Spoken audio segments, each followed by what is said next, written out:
dolaşıp bağları geçti üstümde.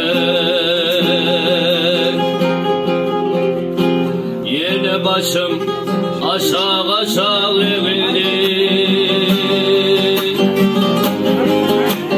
Çıkabilmen ya damalama senden, bir yaşıl bir sar bir elim koşar yaşımın yoluydu.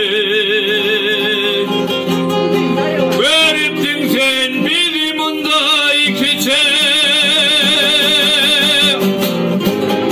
sol dillerim koynuma yalide,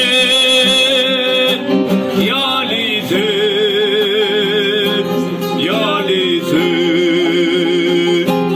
yalide.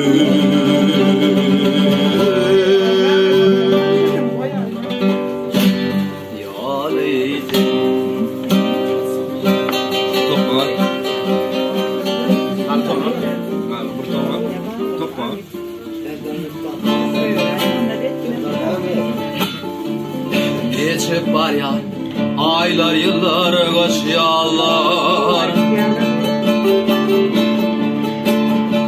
yine bakar tepeliye